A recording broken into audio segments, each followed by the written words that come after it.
रामू बहुत गरीब लेकिन बहुत ही मेहनती व्यक्ति था। शहर में वह एक सेठ के यहाँ ड्राइवर की नौकरी करता था। रामू था तो ड्राइवर, लेकिन वह बहुत सारे अन्य कामों में भी माहिर था। लेकिन हर पिता की तरह उसका भी एक सपना था कि उसकी बेटी की शादी गांव में सबसे धूमधाम से हो। लेकिन जो इंसान अपनी ईमानदारी के चलते नई साइकिल ना खरीद पाया हो, वह बेटी की शादी धूमधाम से कैसे करता। लेकिन इसके बावजूद वह रोज सुबह काम पर आता और गाड़ियों को साफ करता। वैसे तो रामू का काम केवल अपने मालिक को ऑफिस और फिर शाम को ऑफिस से घर पर लाने का था, पर रामू इतना मेहनती और अपने काम के प्रति ईमानदार था कि वह अपने मालिक के घर में खड़ी दोनों गाड़ियों को सुबह धोता और फिर उसके बेटे की भी बाइक को साफ करता।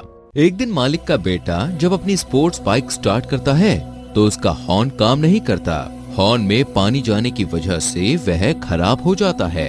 इसलिए मालिक का बेटा रामू को खूब डांटता है।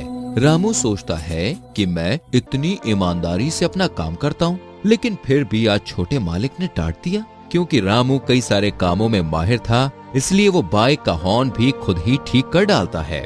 जिसके बाद मालिक का बेटा अपनी बाइक लेकर निकल पड़ता है।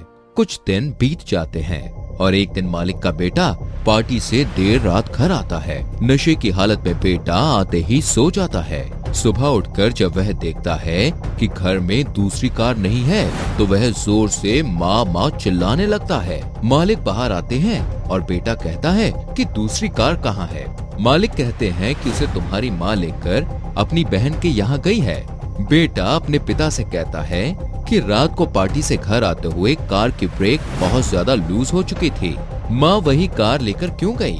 क्या आज ड्राइवर भी आया था? मालिक कहते हैं कि नहीं, उसे गांव जाना था, उसकी बेटी की शादी है। अब तक तो वो ट्रेन में बैठ भी गया होगा। लेकिन घबराया मालिक और बेटा लगातार माँ को फोन लगाने की कोशिश करते हैं। फोन हर बार स्विच ऑफ आता है।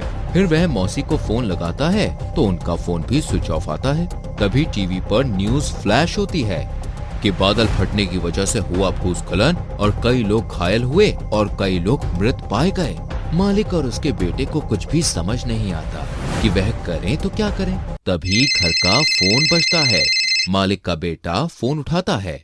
हेलो हेलो, कौन? उधर से रामू बोलता है। छोटे मालिक, मैं रामू बोल रहा हूँ, मेरी ट्रेन कैंसिल हो गई थी। बेटा कहता है कि वो सब तो ठीक है, तुम इस वक्त कहाँ हो? रामू बताता है कि वह उसकी मासी के घर में है। तभी मालिक का बेटा कहता है, लेकिन गाड़ी की ब्रेक और भूस्खलन? रामू बताता है कि मेरी रेलगाड़ी के कैंसिल होने के बाद मैं सुबह ही अपने घर आ गया था और रोज की तरह दोनों गाड़ियों को धोकर मैंने उनकी लाइट, हॉर्न और ब्रेक चेक किए और पाया कि मालकिन की गाड़ी की जो ब्रेक है वो लूज है।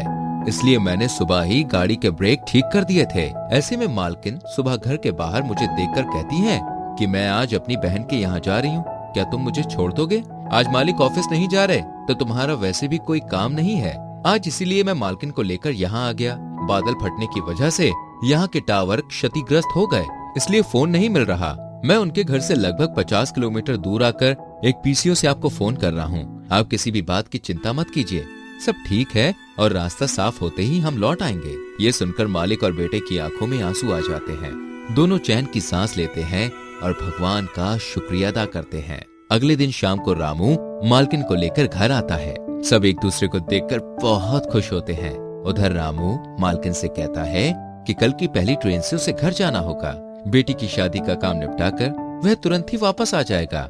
घर पहुंचकर रामू शादी की तैयारियां देखते हुए हैरान रह जाता है। तभी घर में से मालिक बाहर आता है और कहता है कि कोई कमी रह गई हो तो बता देना, उसे भी पूरा कर दूंगा। मालिक, आप ये सब इतना सारा ये कर्ज मैं कैसे चुका पाऊंगा? कर्जदार तो मैं हूँ तुम्हारा, जो तुमने परिवार को बिखरने से बचा लिया। मैंने तो बस अपना काम किया सेठ जी। काश हर कोई तुम्हारे जितना ईमानदार होता और अपने काम को पूरी मेहनत और लगन के साथ करता तो ये दुनिया कितनी अच्छी हो जाए। ऐसा करने से लोग हमें कई बार बेवकूफ समझने लगते हैं, लेकिन मेरी माँ कहा करती थी कि बेटा, काम इतनी ईमानदारी के साथ करना कि जब भगवान के सामने धर्मराज तुम्हारा खाता खोले तब तुम्हें भगवान के सामने शर्मिंदा ना होना पड़े।